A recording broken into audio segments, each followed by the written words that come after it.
ក្រុមហ៊ុនផលិតឡានខ្នាតយក្សរបស់កូរ៉េខាងត្បូង Hyundai Motor Group បានប្រកាសថាខ្លួននឹងប្រើប្រាស់មនុស្សយន្តធ្វើការងារនៅក្នុងរោងចក្រទាំងអស់ចាប់ពីឆ្នាំ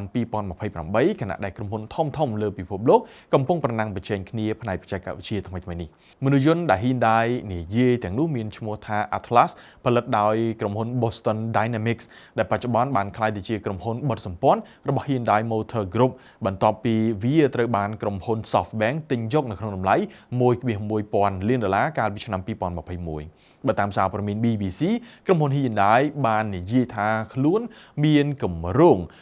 រួមបញ្ចូលនៅមនុស្សយន្ត Atlas នៅក្នុងខ្សែចង្វាក់ផលិតកម្មរោងចក្រនៅទូទាំងពិភពលោកនៅក្នុងនោះមានទាំងរោងចក្រនៅរដ្ឋ Georgia របស់សហរដ្ឋអាមេរិក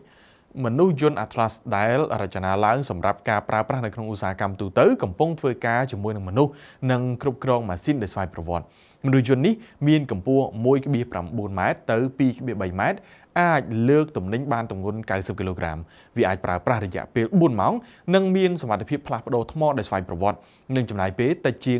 3នាទីប៉ុណ្ណោះមនុស្សយន្តនេះនឹងមានតម្លៃចាប់ពី$14,000នៅក្នុងមួយគ្រឿងក្រៅពី Hyundai ក្រុមហ៊ុនធំៗដទៃទៀតក៏បានប្រកាសស្រដៀងគ្នាផងដែរថា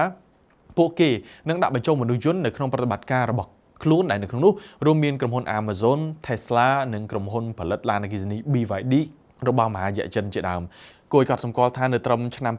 2035ទីផ្សារមនុស្សយន្តពិភពលោកត្រូវបានរំពឹងថានឹងកើនឡើងលើសពីទឹកប្រាក់$38,000 លាននេះបើតាមសារព័ត៌មាន Interesting Engineering